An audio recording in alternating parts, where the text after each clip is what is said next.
자, 해보자, 이제.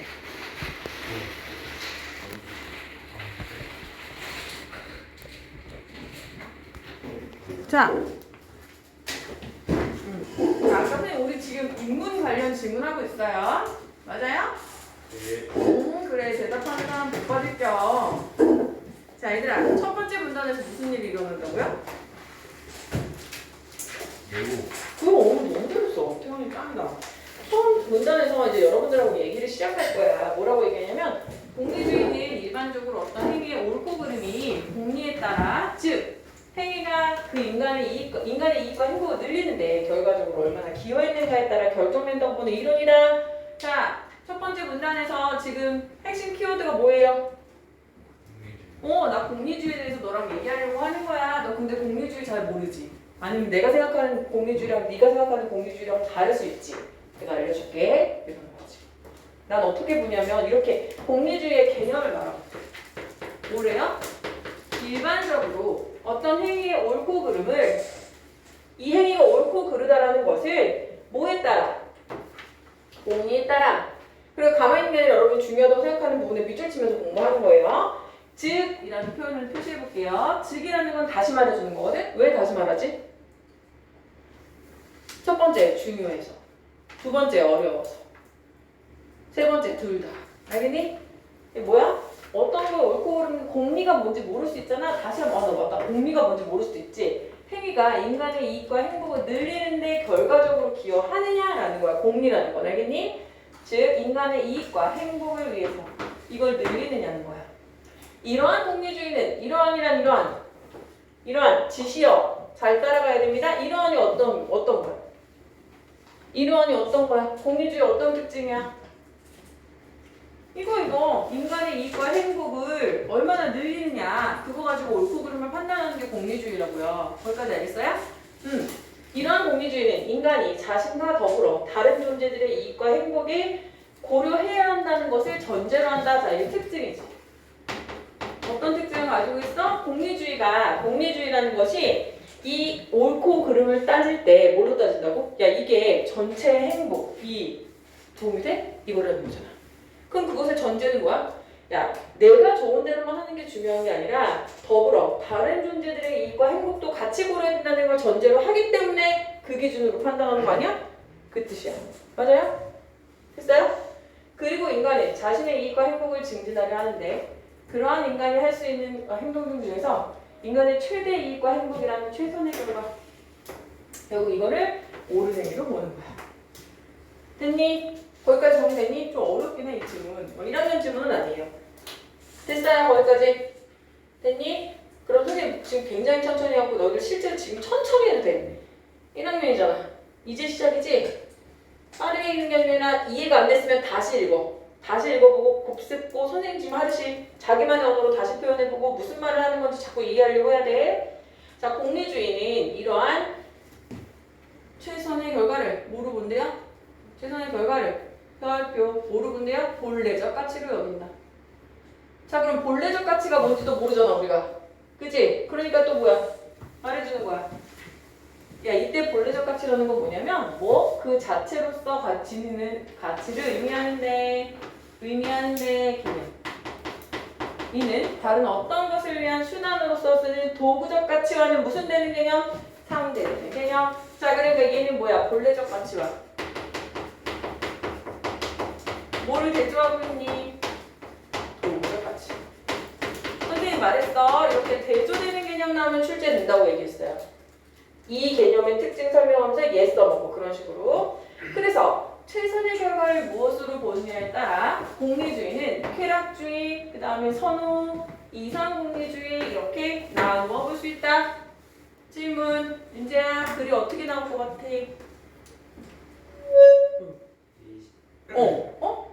공리주의에 대한 얘기할 거야 너네랑. 공리주의 뭔지 모르지? 공리주의는 이런 거야. 맞아? 근데 이 공리주의라는 건 이렇게 나눌 수 있어. 그럼 앞으로 우리 어떻게 정리되겠어? 그치? 쾌락공리주의의 특징, 선호공리주의의 특징, 이상공리주의의 특징 나오지 않겠어? 아까 질문이 그렇게 나왔었잖아요. 그렇게 하는 거야. 자, 근데 선생님이 1, 2, 3번 문제 중에서 1, 2, 3, 4번 문제 중에서 실시간으로 해결할 게 있다고 말했어요. 기억나세요? 맞아요? 몇 번이었죠? 2번이야. 1문단만 읽고 가서 해결하자고 했어. 끝까지 다 읽고 갔을 때 생각하지 않는 게 어떻게 생각이 나는지 한번 볼게요. 1문단만 읽고 가겠습니다. 첫 번째.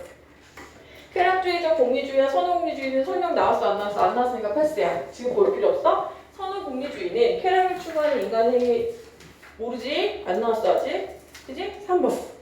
공리주의는 인간의 이익과 행복 증진과는 무관하게 행위의 옳고 그름이 맞니? 벌써 나왔지. 바로 앞에서 읽었기 때문에 지문이 어려워도 여러분 이 정도는 판단할 수 있죠. 이게 우리가 노리는 거예요. 벌써 그러면 여기 1분단에서 표시하는 거야. 숙제할 때 이렇게 실제하세요. 공리주의는 인간의 이익과 행복의 증진과 무관해요? 아니요. 그거에 따라 판단하는 거라고 했잖아요. 방금 전에 읽었잖아요. 어려워요? 1문단만 보고 왔을 때는 어렵지 않아. 무슨 말인지 알겠지? 그래서 답은 개이득이야, 개이득. 지금 1문단 읽었는데 답이 나와버렸어. 그럼 너희들이 4문제를 풀어야 되는데 한 문제가 이미 해결됐어. 그 심리적 부담감이 얼마나 많이 줄어드는데요. 알겠죠? 문제 푸는 노력입니다. 그 다음에 쾌락주의적 공리주의는 아직 설명 안 나왔고요. 공리주의는 인간이 자신뿐 아니라 다른 존재들의 행복과 이익을 공평하게 고려한다는 것을 전제로 한다. 선생님 나온다고 했잖아. 나온다고 했잖아. 물어볼 거라고 했잖아. 물어볼 거라는 걸 물어보잖아. 그걸 아는 게 중요해요. 아까도 계속 강조했지만 첫 번째는 읽어서 이해하려고 하는 노력, 그것부터 하는 게 맞고, 두 번째는 그다기가 지냈다면 여러분이 인문이라는 것은 어떤 식의 글의 흐름을 가지고 있구나.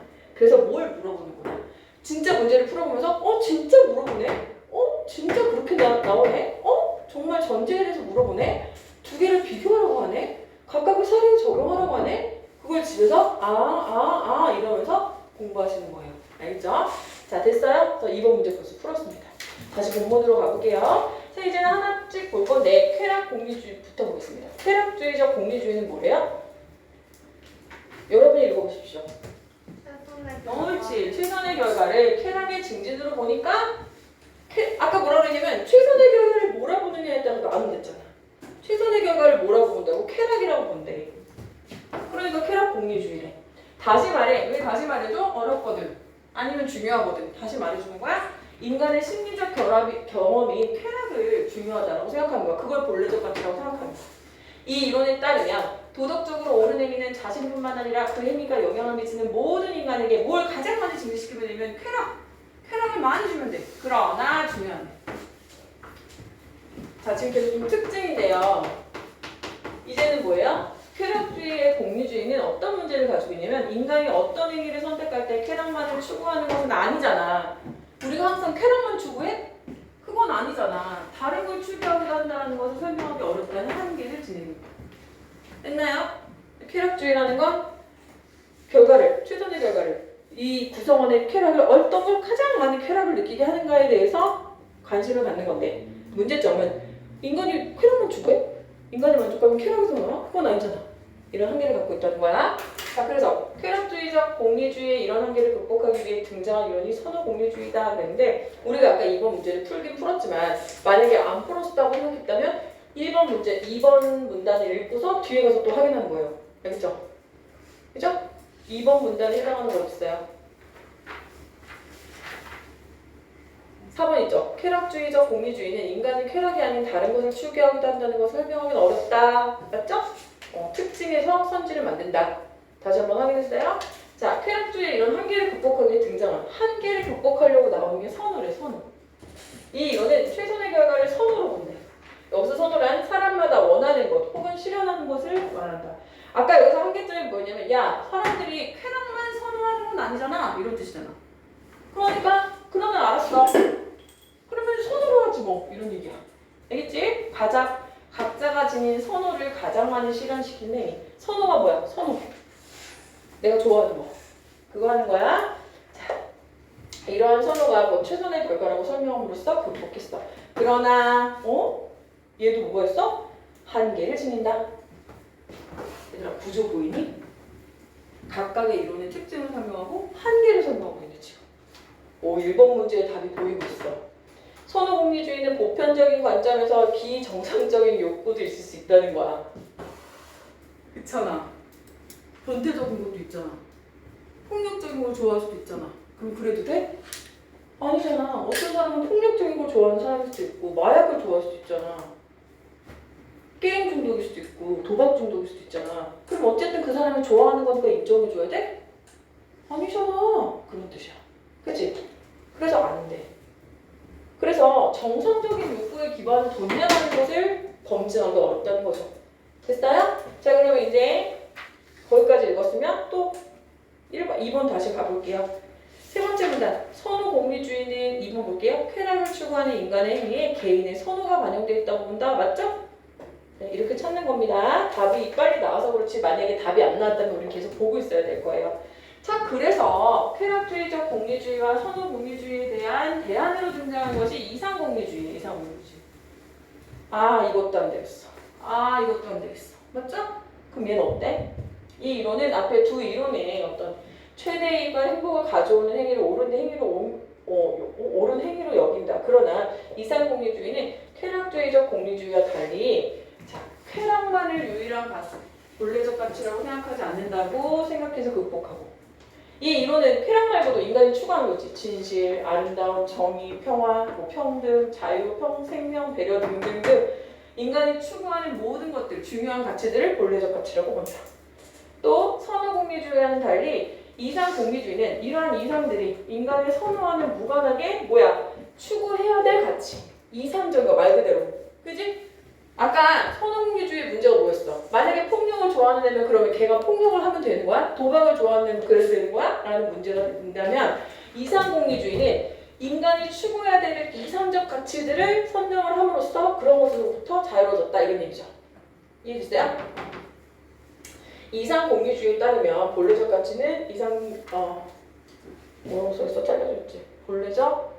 가치에 해당하는 이상들은 인간의 이익과 행복을 구성한다. 그렇기 때문에 이상공리주의 인간들이 서로 다른 관심과는 무관하게 실현되어야 할 이상들, 자 밑줄, 실현되어야 할 이상들, 가치 있는 것들, 이상적인 것들을 더 많이 실현하는 것을 최대 이익의 행복이라고 본다.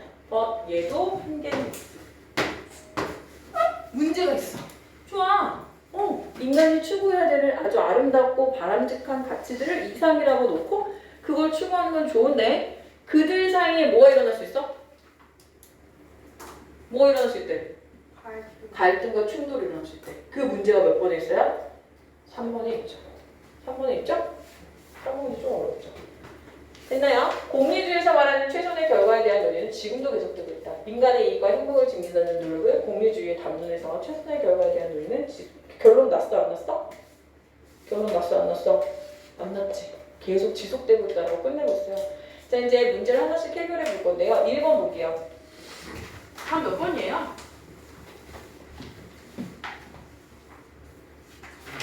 오, 잘했어. 3번이야. 오, 멋있어. 오, 왜 3번이야?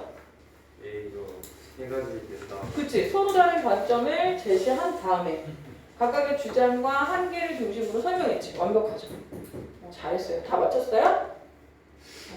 도현이 맞췄어? 도현아? 도현이 맞췄어? 못 맞췄어?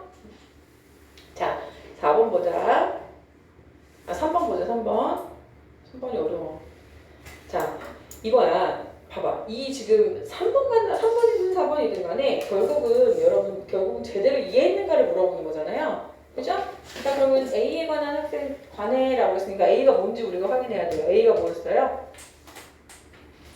이상공리주의의 한계였어요. 그죠? 이상공리주의의 한계가 뭐였죠? 이상적으로 우리가 추구하는 가치들 사이에 충돌이 일어나는 거예요. 여기 보면 그렇죠? 자연 안전벨트를 착용하는 법제와 과정에서 자유와 생명이라는 이거 둘 다 뭐야? 이상적 가치지. 이상적 가치. 본래적 가치야. 인간이 누구나 추구하는 이상적 가치잖아, 그치?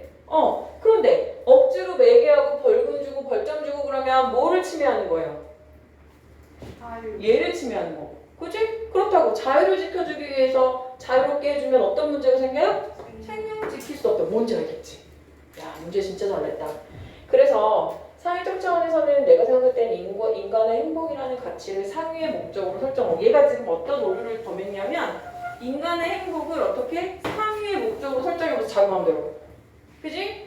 그러면 이게 이상공리주의 입장에서는 어떤 문제를 받냐 이 뜻이야. 그치? 이상공리주의에서는 뭘 하면 안 돼?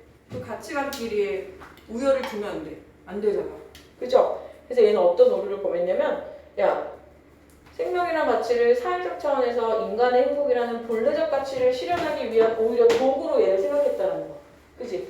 얘를 상위의 목적으로 설정을 하고 이를 실현시키기 위해 자유가 아닌 생명을 선택했다.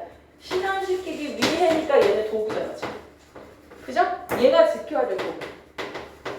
야 그런 게 어딨어. 이상적 가치 사이에서는 이거 사이에 우열은 없어. 그러니까 충돌될 때 문제가 생기는 거야. 그치? 우열이 있으면 상관이 없지. 됐나요? 자 마지막. 기업과 디귿의 관점에서 보기에 대해 보인 반응으로 적절하지 않은 것은 자 인문학 서적을 읽는 것을 가장 좋아하는 그럼 얘들아 봐봐. 기업과 디귿의 관점이니까 뭐뭐 있었어? 쾌락, 선호, 이상 세 개의 관점으로 비교를 해보는 거예요. 자 얘는 뭐 하는 애냐면 이런 애가 있을까? 인문학 서적을 읽는 것을 좋아하는 애는 인문학 서적을 더 많이 읽기 위해서 같은 성향을 가진 친구들을 모아서 동아리를 만들었어. 니들 협정 때 해야 되는 거야. 배려와 관련된 인문학 서적을 읽고 즐거움을 느끼는 애는 동아리 첫 시간에 그 서적을 동아리 친구들과 함께 읽었어. 기 인문학 서적을 읽고서 동아리 친구들은 큰 즐거움을 느꼈고 선생님 여기다 왜 밑줄 쳐? 우리 지금 뭐 하는 거야? 우리 지금 뭐에 대한 글을 읽고 있어? 공리주의야. 공리주의는 아까 뭐라고? 만족감을 높이는 거라며. 구성원들의 행복지수를 높이는 거라며. 그러니까 여기 밑줄을 친 거야 선생님은. 그러니까 너희들이 그런 맥락을 생각하면서 봐야 되는 거야. 또 서로 대해 배려를 실천하게 됐대. 그러면 기억이 아까 뭐였지? 쾌락이야. 쾌락 공리주의 입장에서 해석하는 거예요. 옳고 그른 게 아니겠으면 일치하는 내용이 아니라 쾌락 공리주의자가 되는 거야 너네가. 알겠지? 인문학 서적을 읽는 것에 대해 동일한 성향을 가진 친구들을 모아서 동아리를 만드는 행위는 쾌락이라는 심리적인 것을 증진하기 위한 행동이야? 이거 하면 즐거워? 즐겁잖아. 맞지? 그 다음 A가 배려와 관련된 인문학 서적을 동아리 친구들과 함께 읽는 행위는 자신을 포함한 동아리 친구들의 쾌락을 증진하기 위한 거지. 맞아요? 됐어요? 그 다음 니은으로 갑니다. 니은은 뭐였어요? 선호. 여기서는 동아리에서 도덕적으로 오르는 거지. 쾌락을 높여줬으니까 맞지? 그 다음에 선호해볼게요. 선호. A와 동아리 친구들이 인문학 서적을 읽는 것은 A와 동아리 친구들의 선호를 실현하기 위한 최대 이익과 행복을 실현하는 행위겠지. A가 배려와 관련된 인문학 서적을 동아리 친구와 함께 읽는 행위는 자신과 더불어 동아리 친구들의 선호를 실현하는 도덕적으로 옳은 행위. 자, D, 끝. 마지막. 2이상.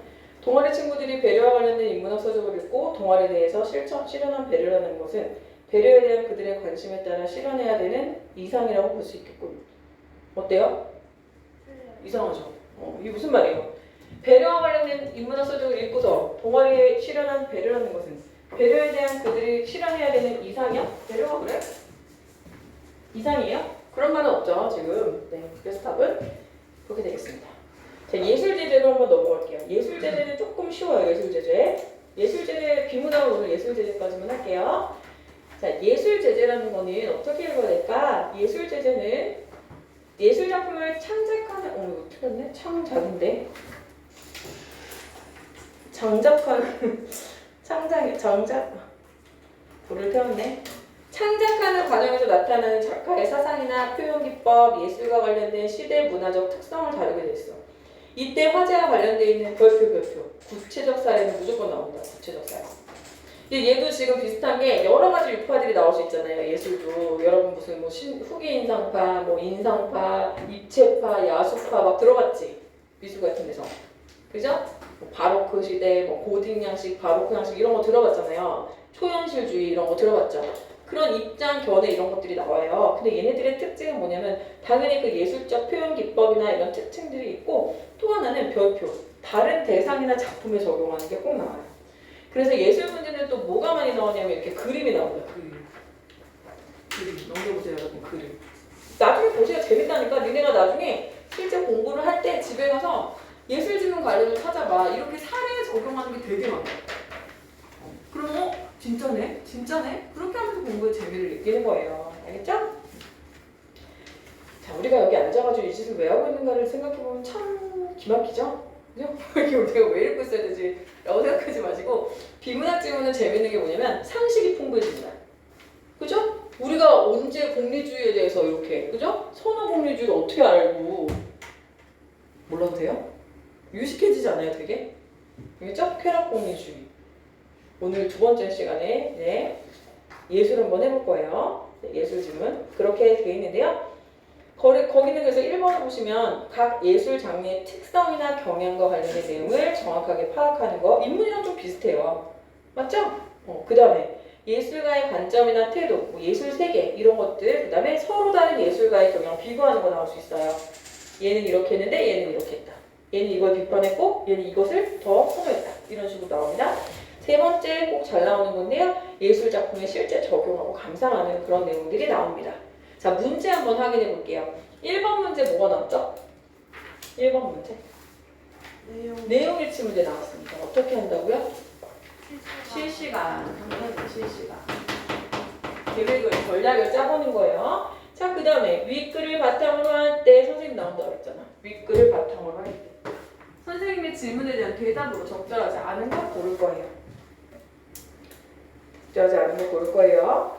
선생님이 가의 모네는 사과와 포도가 있는 정물이고 나는 세잔의 바구니가 있는 정물입니다.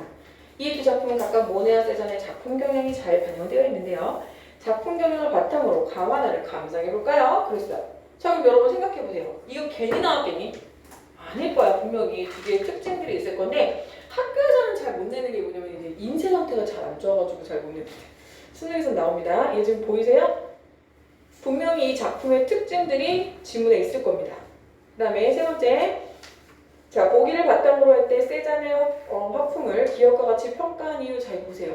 어떤 A라는 것의 관점을 가지고 B를 비판하는 거, 평가하는 거 그런 문제 나온다고 했습니다. 그러려면 어떻게 보기라는 걸 가지고 보기를 정리하고 세잔의 화풍을 또 정리해서 두 개를 비교해야겠죠.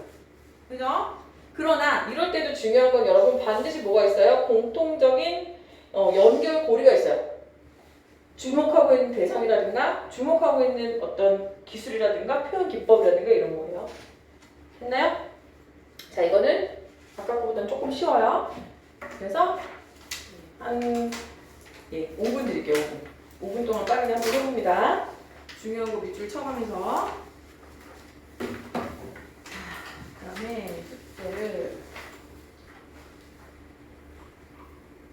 이게 어려울 수도 있게 만약에 이게 어려운 친구들은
기출 문제들이어가지고 언어가 순서대로 안 되네.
다 됐나요? 5분 됐나요 지금? 다 풀었나요?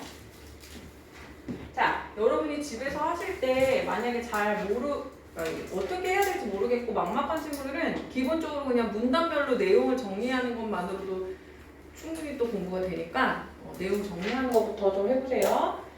자, 보면요.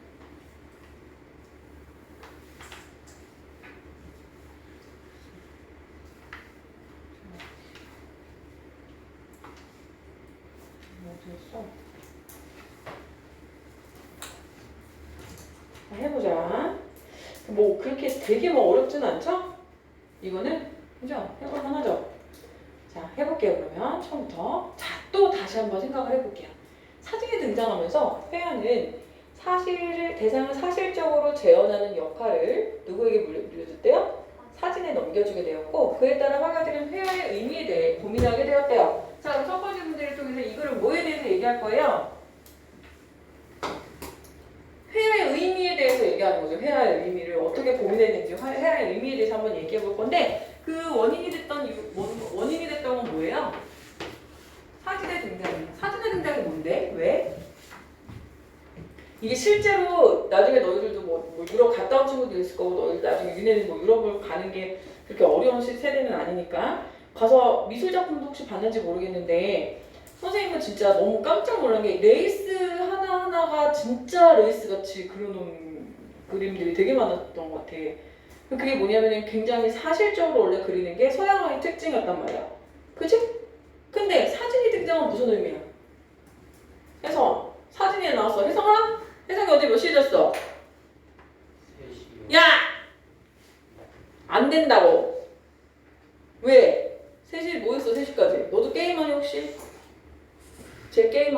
게임하네. 얘들아, 선생님이 진짜 게임 니네 정신 차려. 대학 포기한 거 아니면 게임 그만해. 알았어? 내가 실제 지금 이번에 야 걔가 원래 1등급 받았던 애야. 근데 게임 중독 못 벗어나가지고 결국은 물론 니네들한테는 그게 안 좋은 대화는 아니겠지만 얘는 완전 절망 속을 헤매다가 결국 고3 때 좀 정신 차려가지고 되게 똑똑한 애야. 내가 보기엔 거의 천재적인 애인데 그게 공부 많이 안 해도 왜 수학 같은 거 그냥 다 1등급 받고 막 이런 애였단 말이야. 근데 걔가 게임에 빠져가지고 엄마한테 막 욕하고 막 그 지경까지 갔어. 그게 걔가 근데 너무 안쓰럽지 선생님 걔를 보고 있을 때. 왜냐면 걔가 나쁜 애가 아니거든. 나쁜 애가 아닌데 그냥 중독이 너무 심하니까 그냥 엄마한테 그냥 엄마가 못하게 하니까 막 엄마한테 욕이 나오면 엄마 되게 좋으시거든. 가정 불화를 막 그렇게 겪고 힘들게 그렇게 하다가 나중에 고3 때 울면서 진짜 울면서 후회해서 핸드폰 버리고 뭐 투지로 바꾸고 막 이렇게 해가지고 겨우겨우 해서 가긴 갔어 대학을. 그러나 원래 거기 갈 애가 아니야. 가만히 곰곰이 생각해봐. 너희들이 게임을 왜 하는 건지. 유튜브도 마찬가지야. 우리 여학생들은 주로 뭐 해주는 것들지? 나 지금 걱정되는 게 우리 조카들도 요즘 애들은 이제 어느 정도는 할 수밖에 없잖아. 아예 뭐 안 하고 살 수는 없지. 그리고 보니까 뭐더라? 마인크래프트? 그것도 되게 뭐 머리 창의력 개발에 도움이 된다며.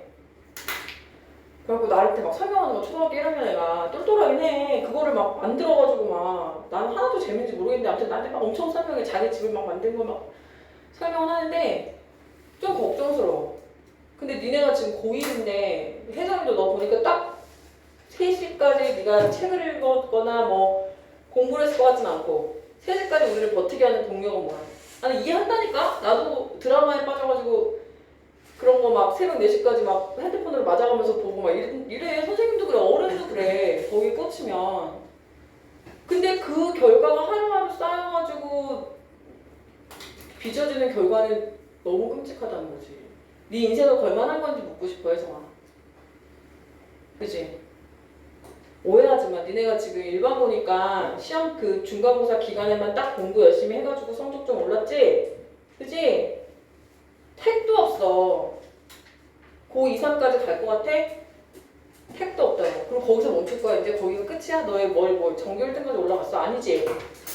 혜성이가 지금 오늘 희생양이 됐는데 내가 볼 때 여기 다 수두룩 빽빽이야. 게임하는 사람 손 들어봐. 하는 사람 손 들어봐 빨리.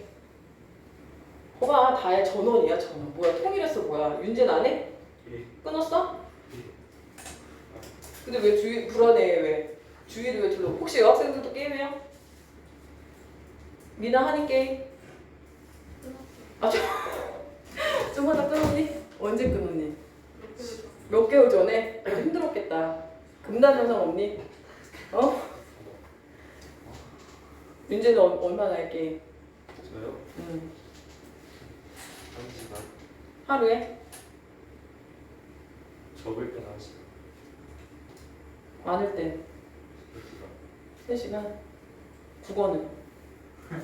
내가 우리 조카들하고 약속한 게 있어. 게임을 좋아해. 얘네가 좋아하겠지. 얼마나 재밌겠어. 40분 정도를 한다 하루에. 우리 제부가 게임을 어렸을 때 했던 사람들이 나보고 그러는 거야. 처음 근데 그 마인크래프트 같은 거는 40분 가지고 하면은 뭐 좀 만들어 보면은 나가야 되고 뭐 좀 만들기 전에 나가야 된대. 근데 룰을 정했어. 네가 40분을 게임했으면 10분만 더 책을 읽는 거야. 50분을 책을 읽는 거지. 걔는 그걸 지키고 있거든. 걔는 초딩이잖아. 1학년이야. 걔는 시간이 많잖아. 그치? 40분 하고 50분 책을 읽을 수 있다고 얘는. 니네는 근데 생각해봐. 네가 하루에 게임을 3시간 한다고 생각해봐. 너한테 시간이 얼마나 남니? 학교에서 하진 않을 거 아니야. 그치? 집에 와서 하는 거지. 그러니까 어떻게 되는 거야? 밤에 하는 거야. 새벽에. 그치? 너희도 양심은 있으니까 부모님이 벌어다 준 돈으로 학원 다니고 밥 먹고 그러면서 옷 입고 먹고 그러면서 부모님하고 갈등 일으키기 싫으니까 자꾸 밤에 하는 거잖아. 맞아? 깜짝 놀라서 CCTV 된 줄 알았어? 당당하게 해? 혹시? 낮에도? 지환이 좀 당당하게 하지 너. 그치? 완전 선생님 다 보고 있지? 낮에? 당당하게 하지 게임? 아니 요새 조금 양심적으로 그래? 안방에 있어요. 기분 나쁘잖아. 네? 기분 나쁘지 않아? 별로. 통제된 거에 대해서 괜찮아? 안방에 들어가서 하는 거 아니야? 아니. 너는 게임 안 해? 하죠. 낮에. 언제? 낮에. 아, 낮에 하다가 밤에 들어가? 게임 뭐 어떻게 되는 거야? 네, 밤에 안 돼. 안방에 들어가서 하다가 밤 되면 엄마 아빠 주무실 때 되면 나온다는 뜻이야? 그럼 넌 하루에 너한테 주어진 시간이 얼마큼이야? 야, 니네 진짜 심각하다. 아빠가 집에 들어오기 전까지. 아빠 뭐 마셔? 네? 아빠가 뭐 마셔? 아니, 아빠가 집에 들면 아빠가 해요.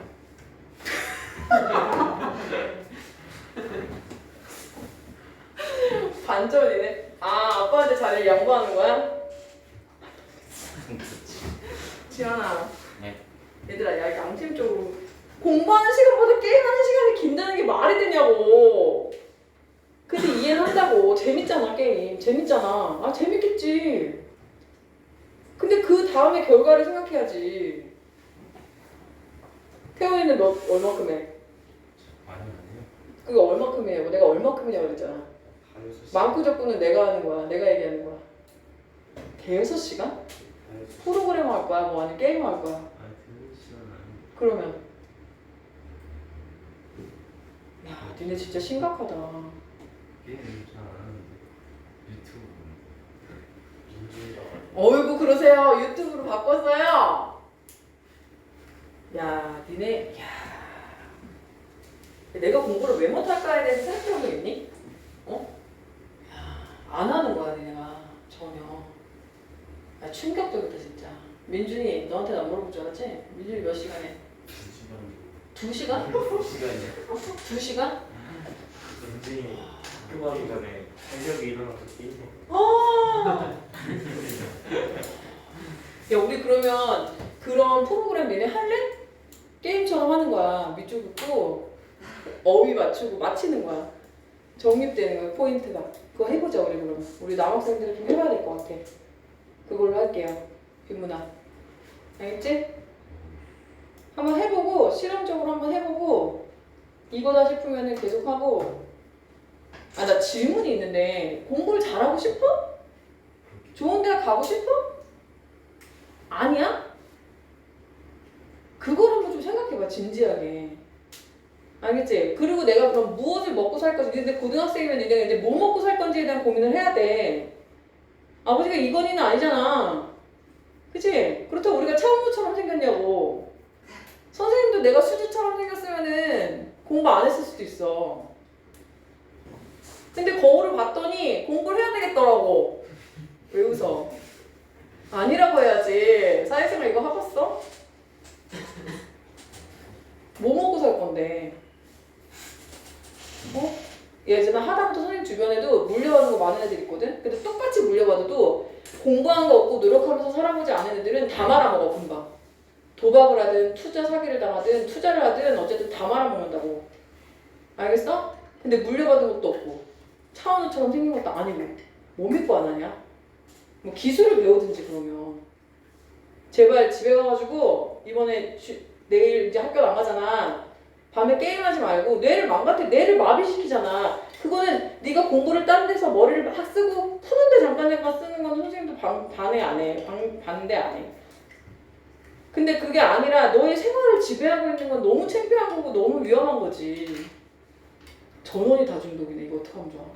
우리는 지금 비문학을 할 게 아니라 지금 게임 중독 치료를 해야 되는 거 아니야, 이 시간에? 하늘이 안 하니 게임? 잘 못해서. 나랑 똑같네. 하늘이 돌았네. 나 진짜 못하거든 게임. 이걸 왜 건너야 되는지도 모르겠고 못하니까 재밌어. 저걸 왜 맞춰야 되는지도 모르겠고 맞아 맨날 맞고 있고 카트라이더 할 때 앞에다가 막 바나나 던지고 같은 팀한테. 난 모르고 그랬지. 나는 남의 팀한테 간 줄 알았지. 현영이도 해 안 해? 현영이는 왜 놀아? 현영이는 어제 몇 시 잤어? 넌 왜? 넌 유튜브니? 미치. 얘들아 진짜 안 돼. 진짜 안 돼. 선생님이 하나 추천하는 건 중독에서 벗어나기 쉽지 않거든. 핸드폰을 부모님한테 맡겨. 그러니까 그거를 뺏기잖아? 그럼 기분 되게 더러워. 이해하거든? 근데 내가 맡기잖아? 기분 안 나빠. 한번 해봐. 현영아 너 이때까지 끌어올린 게 아깝잖아. 지키는 게 더 어려워. 혜성이도 마찬가지야. 니네들 다 올랐잖아. 올린 걸 어떻게 할 거야? 조금 더 올려야 되지만 니네, 그치?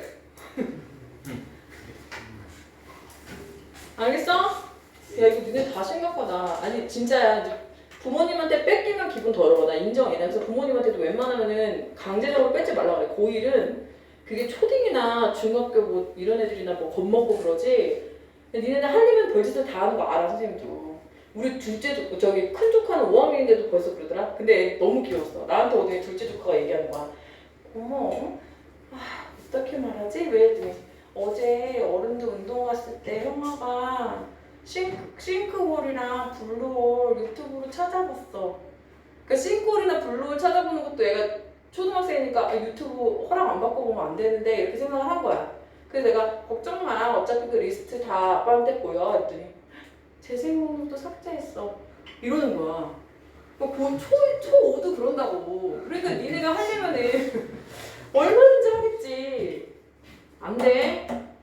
알았지? 적어도 딱 시간을 정해놓고 해. 그러면 내가 아예 하지 말라고 안 할게.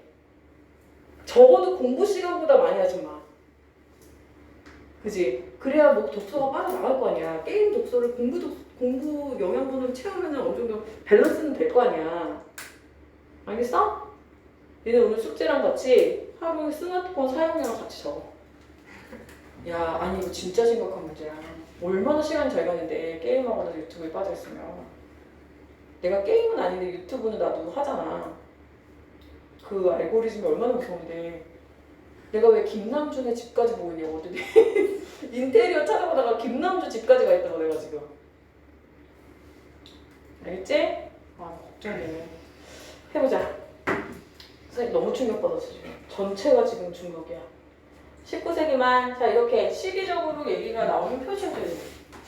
인상주의와 후기 인상주의는 그랬잖아. 중요하겠지. 어떻게? 인상주의라는 애랑 후기 인상주의가 이렇게 나와있어. 전통적인 회화에서 중시되던 사실주의적 회화 기법을 거부하고 이런 거 중요하잖아. 변화지, 변화. 사실주의적 회화 기법에서 어디로 갔어? 새로운 경향을 추구했대. 그러면 새로운 경향이 뭔지 나오겠네. 인상주의가들은 그러면 어떤 특징을 갖고 있냐면 빛에 의해서 색이 시시각각 변화하기 때문에 고유한 색은 존재하지 않는다고 생각했대. 특징이지? 이렇게 쓸 거야. 공부할 때도 쓰세요. 인상주의화가 모네는 자 이제 사람이 나왔어. 그리고 우리 아까 문제에서 미리 봤어. 모네에 대해서 나왔어. 대상을 사실적으로 재현하는 회화적 전통에서 벗어나기 위해 뭐지? 벗어나기 위해 빛에 따라 달라지는 사물의 색채와 그에 따른 순간적 인상을 표현하고자 하였다. 이 특징이지. 그러면 이 특징, 인상주의 중에 대표 화가인 모네를 데려다가 모네 화풍의 특징. 아까 뭐라고 그랬어? 예술은. 그 기법, 표현 기법이나 특징들을 잘 정리해놔야 된다고 했어. 그래서 모네는 대상의 세부적인 모습보다는 이렇게 전체적인 느낌과 분위기, 빛의 효과에 주목했다. 그러니까 빛에 의한 대상의 순간적인 인상에 포착하여 대상을 빠른 속도로 그려냈다. 그에 따라 특징이야. 그림의 거친 붓자국과 물감을 덩어리로 찍어 바른 듯한 흔적이 나와 있는 경우가 많았다. 이로 인해 대상의 별표, 윤곽이 뚜렷하지 않아 색치 효과가 형태를 압도하는 듯한 느낌을 준다. 이와 같은 기법은 그가 사실적 묘사에 더 이상 치중하지 않음을 보여주는 것이었다. 그러나 모네 역시 대상을 눈에 보이는 대로 표현하려 했다는 점에서 이전 회화에서 추구했던 사실적 표현에서 완전히 벗어나지는 못했다. 여기까지 정리. 모네는 뭐야? 인상주의. 인상주의는 기존의 사실주의에서는 조금 달라지긴 했지만 여전히 얘도 눈에 보이는 대로 그린다라는 점에서는 크게 벗어나지 못했다는 평가를 받고 있는 애야. 그치? 그 다음에 누가 나왔어? 그 다음에 누가 나왔어? 세자. 근데 이게 지금 문단 구분이 안 돼 있는 것 같아. 뭔가 숨이 차. 그치? 이거는 약간 편집의 문제가 있었던 것 같아요. 미안해요. 끊어갈게요. 어디서 끊어야 되냐면은 경향을 추구하였다까지. 여기까지가 1문단. 여기부터 2문단. 이렇게 해놨지? 이렇게 하지 맞지? 그러면 선생님이 아까 한 문단 보고서 우리가 저거 문제 풀고 가기로 했잖아요. 그 다음에 모네는부터 3문단이야. 모네는 어딨지? 여기까지만 읽고 문제 풀어볼게요. 내용 위치 문제 보겠습니다. 사진은 1번 사진은 화가들이 회화의 의미를 고민하게 하는 계기가 됐다. 어때? 현영아 어때? 1번 사진은 화가들이 회화의 의미를 고민하게 하는 계기가 됐다. 맞아 틀려? 맞지? 1번 맞고 전통에 하는 대상을 사실적으로 묘사하는 걸 중시했어요? 그랬다면 그치? 3번 모네의 작품은 색채 효과가 형태의 묘사를 압도하는 듯한 느낌을 줬다 그랬어요? 특징에서 물어본다고 했지? 맞잖아 그치? 4번 모네는 대상의 고유한 색을 표현하기 위해서 전통적인 언급 이건 아직 몰라 세자는 아직 안 나왔어 확실히 1, 2, 3번은 답이 아니야 됐니? 그 다음에 2번 같은 경우는 세잔의 화품을 보는 거니까 아직 안 나왔고 3번에서 우리 모네 한번 같이 볼까? 모네만 정리하고 갈 수 있을 것 같아 모네 자 모네만 정리하고 가는 거야 그렇게 하면 문제가 빨리 풀리죠 가에서 왜냐면 가 이게 모네야 포도 형태를 뚜렷하게 그리지 않는 것에 안 그려서 뚜렷하게 안 그렸어 빛에 의한 순간적 인상을 표현하기 위한 것이라고 볼 수 있겠군 맞지? 그 다음 나에서는 아직 모르고 가와 달리 나와 달리 이것만 가지고는 지금 풀 수 있는 게 없네요 다시 앞으로 가보겠습니다 세 번째 까지 했고 네 번째는 후기 인상주의 화가들은 그거부터가 네 번째 문단이에요 미안해요 왜 이렇게 편집을 잘못했지? 후기 인상주의 어디였지? 여기 있다 여기가 네 번째 문단 후기 인상주의 화가들은 재현 위주의 사실적 회화에서 모모에서부터 근본적으로 벗어나는 새로운 방식이었어. 후기 인상주의 화가 세자는 나왔다. 세자. 회화에는 눈과 두뇌가 필요하다. 두뇌가 필요하대. 보이는 대로만 하는 거랑 달리 얘는 두뇌도 필요하다고 얘기하고 있어. 이 둘은 서로 도와줘야 하는데 모네가 가진 것은 눈밖에 없다라면서 비평을 했어. 그죠? 사물의 눈에 보이지 않는 형태까지 찾아서 표현하고자 했다. 이러한 시도는 회화랑 지각되는 세계를 재현하는 것이 아니라 단순히 재현, 그대로 표현하는 것이 아니라 대상의 본질을 구현하는 것이라는 생각에서 비롯된 것이다. 됐나요?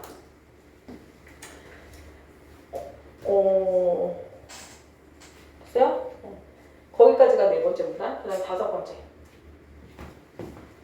세자는 하나의 눈이 아니라 두 개의 눈으로 보는 세계가 진실이라고 믿었고 두 눈으로 보는 세계를 평면에 그리려고 했다. 그는 대상의 전통적 원근법에 억지로 맞추지 않고 이중 시점을 넣는 원근법에서 이중 시점으로 넘어갔어. 대상을 다른 각도에서 바라보려고 했고 이를 한 폭의 그림 안에 표현했대. 또한 질서 있는 화면 구성을 위해서 대상의 선택과 배치가 자유로운 정물화를 선호했대. 세자는 사물의 본질을 표현하기 위해서는 보이는 것을 그리는 것이 아니라 아는 것을 그려야 된다고 주장했다. 이 특징이지? 그 결과 자연을 관찰하고 분석하여 사물을 본질적으로 원통, 원뿔, 단순 형태로 이루어졌다는 결론에 도달했다. 이를 회화에서 구현하기 위해 그는 이중 시점에서 더 나아가 형태를 단순화하여 대상의 본질을 표현하려고 했고 윤곽선을 강조하여 대상의 존재감을 부각했다. 회화의 정체성에 대한 고민에서 비롯된 그의 화품은 나중에 입체파에 영향을 줬다. 이렇게 됐어요. 됐나요? 자 그럼 1번. 아까 1, 2, 3번까지는 아니라고 했고 모네는 대상의 고유한 색을 표현하기 위해서 전통적인 언급법을 거부했어요? 모네 얘기예요 지금? 아니죠? 저는 딴 얘기예요. 이거 누구예요 이거는? 세잔인데. 세잔의 사물의 본질적으로 원통, 원뿔의 형태로 구성되어 있다고 봤죠? 답은 몇 번이에요? 4번이 되겠습니다. 됐나요? 어떻게 하면 되겠어요? 자, 그 다음에 2번 문제 볼게요. 세잔의 화품을 기업과 같이 평가한 이유. 기업. 그의 이러한 화품이 왜 입체파 화가들에게 영향을 줬는지 한번 생각해 보자는 거예요. 여기 없나? 여기 있다. 3번 문제. 자, 입체파 화가들은 어떻게 했는 애들이었냐면 사물의 본질을 표현하고자 똑같아. 그거는 그치? 사물의 본질을 표현하겠다는 건 세잔이랑 공통점이야. 입체적 공간으로 나눠 단순한 후 여러 각도에서 바라보는 관점으로 사물을 해체했다가 화폭에 재구성하는 방식을 선택했다.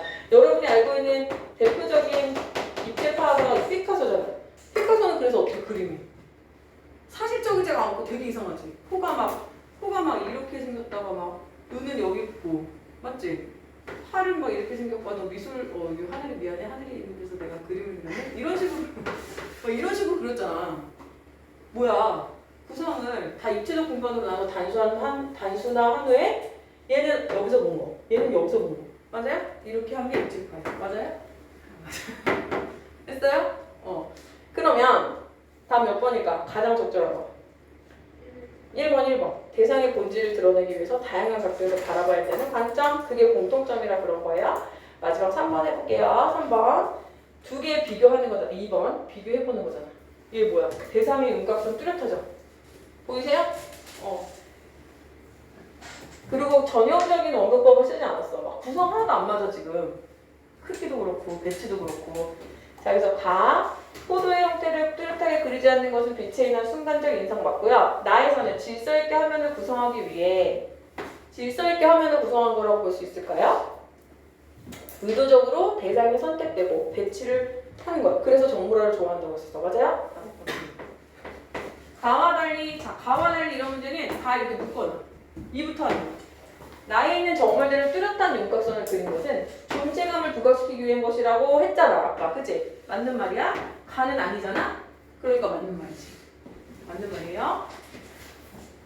자, 이거 6번째 문단에 있었고, 그 다음에 나와 달리 가는 식탁보에 거친 붓자국 있다고 했어. 인상을 빠른 속도로 그려낸 결과라고 볼 수 있다. 어때요? 맞죠? 세 번째 문단에 있었어요.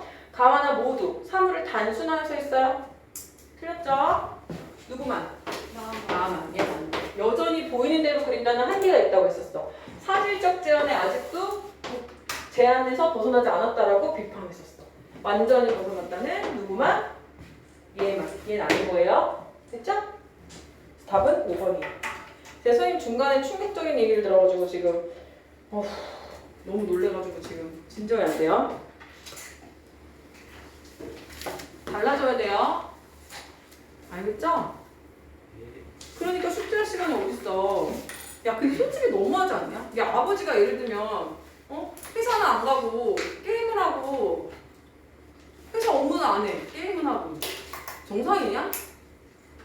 정상이냐고. 학교 선생님이 전날까지 게임하느라고 수업 준비도 안 해오고 정상이라고 보냐고 그거를. 어떡하지 얘네들은? 어떡하지? 내가 가정 방문을 할 수도 없고. 야, 우리도 뭐 캠프 해야 되냐? 캠프, 여름 캠프, 서머 캠프? 여기서 합격해야 되나? 자, 잠깐만 쉴게요. 그리고 나 시조하겠습니다. 시조. 비 오고 나면 집에 가서 연습하셔야 되는데 여기에 보시면 선생님 뒷부분에 이제 있잖아요. 이거 닫아버렸나? 다시? 뒷부분에 과제 있지? 이게 지금 너희들 고1 거랑 뒤에 가면 조금 어려운 것도 섞여 있어요. 이제 첫 번째 게 지금 보니까 인문이에요. 알겠죠? 찾아보시면 보일 거예요. 2번은 사회 같고요. 그죠? 3번은 과학 같아요. 4번이 예술입니다. 그러니까 첫 번째 거랑 네 번째 거 해오시면 되고, 그 다음에 또 인문, 그 다음에 기술, 과학 기술인 것 같고 언뜻 봐도 모르겠지만 이거 사회 같고요. 사회도 뭐 비슷하긴 해요. 그래서 한번 풀어보시면 되고, 그 다음에 여기 있네요. 데카르트.